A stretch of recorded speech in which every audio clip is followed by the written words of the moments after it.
नमस्कार विद्यार्थी मित्रो. आज आपण पाहणार आहोत युरिया ट्रीटमेंट ऑफ स्ट्रॉ. स्ट्रॉची युरिया ट्रीटमेंट कशी करायची. स्ट्रॉ म्हणजे गव्हाच्या खालच्या जे काड्या असतात त्याला स्ट्रॉ म्हणतात. गहू काढल्यानंतर आपण ज्या स्ट्रॉ असतात त्या शेतकरी असतात, शेतकरी मॅक्झिमम शेतकरी त्या स्ट्रॉ जाळून टाकतात. तर त्या स्ट्रॉ जाळून टाकायच्या ऐवजी त्याची युरिया ट्रीटमेंट केली तर ते जनावरांसाठी एक उत्तम खाद्य होऊ शकतं. तर ते त्या स्ट्रॉची युरिया ट्रीटमेंट कशी करायची हे आज आपण बघणार आहोत. तर युरिया 4% वापरायचा, म्हणजे स्ट्रॉचं जेवढं वजन आहे त्याच्या 4% युरिया वापरला पाहिजे. त्याचा एक थंब रूल आपण सर्वांनी लक्षात ठेवायला हरकत नाही.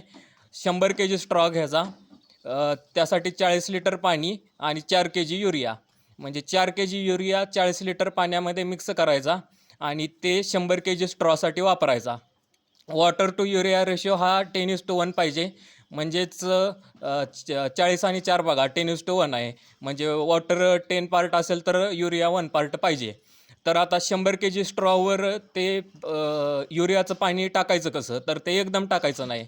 100 kg स्ट्रॉमधला पहिल्यांदा 25 kg घ्यायचे, 25 kg स्ट्रॉ घ्यायचा आणि त्याच्यावर 40 लिटरमधलं 10 लिटर पाणी स्प्रेनं फवारायचं. त्यानंतर दुसरा 25 kgचा थर लावायचा, नंतर 10 लिटर पाणी स्प्रे करायचं, नंतर 25 kgचा थर लावायचा, नंतर 40 लिटरमधलं 10 लिटर पाणी आहे ते स्प्रे करायचं, नंतर राहतात फक्त 25 kg आणि राहिलेलं शेवटचं 10 लिटर पाणी त्यावर स्प्रे करायचं. असं एकावर एक थरांची थप्पी लावल्यानंतर ते जे थप्पी आपण तयार केलेली आहे स्ट्रॉची, ती एका पॉलिथिन बॅगमध्ये किंवा गावाकडे जे पाल असतं आपण ज्याला पाल म्हणतो त्याच्यामध्ये पॅक करून 21 दिवसांसाठी अनएरोबिक कंडिशनमध्ये ठेवायची, म्हणजे त्याच्यामध्ये हवा जाऊ द्यायची नाही. 21 दिवसानंतर ते बाहेर काढायचं आणि ते तुम्ही तुमच्या जनावरांना खायला देऊ शकता.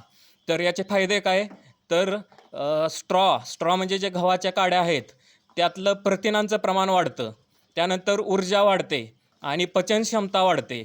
आणि हे पचनक्षमता, ऊर्जा आणि प्रथिने वाढल्यानंतर अल्टिमेटली दूध वाढण्यासाठी त्याची मदत होते, फॅट वाढण्यासाठी त्याची मदत होते. आणि सगळ्यात महत्त्वाचं, हे जे युरिया ट्रीटमेंट केलेली आहे स्ट्रॉची, ते वासरांना किंवा लहान जनावरांना कधीच द्यायचं नाही. जे 6 महिन्याच्या आतले आहेत त्यांना कधीच द्यायचं नाही, नाहीतर युरियाची विषबाधा होऊ शकते आणि ते जनावर मरू शकतं. आता हे काळजी आपल्याला घ्यायची आहे. आणि ॲक्सिडेंटली जर युरियाची टॉक्झिसिटी झाली, म्हणजे युरियाची विषबाधा झाली, तर त्याचा उपाय काय करायचा, तर 20 ते 40 लिटर एकदम थंड पाणी त्याला पाजायचं. थंड पाणी पाजल्यामुळं युरियोलायटिक ॲक्टिव्हिटी आहे ते कमी होते, म्हणजे युरियापासून अमोनिया निघायचं प्रमाण आहे ते कमी होतं. आणि 4 ते 5 लिटर 10% ॲसिटिक ॲसिड त्याला जनावराला लगेच पाजायचं, जर अपघाती आपल्याकडं टॉक्झिसिटी युरियाची झाली तर. ॲसिटिक ॲसिड जे आहे ते जो अमोनिया निघत आहे युरियामधून त्याला न्यूट्रलाइज करतं आणि त्याची टॉक्झिसिटी थांबवतं. तर अशा प्रकारे टॉक्झिसिटी झाल्यावर आपण ट्रीटमेंट करू शकतो. तर टॉक्झिसिटी होणार नाही याची मॅक्झिमम काळजी घ्यायची. आणि अशा प्रकारे आपण आज युरिया ट्रीटमेंट ऑफ स्ट्रॉ बघितलं. हे एक अत्यंत उपयुक्त मेथड आहे, तर ती आपण बघितली. धन्यवाद.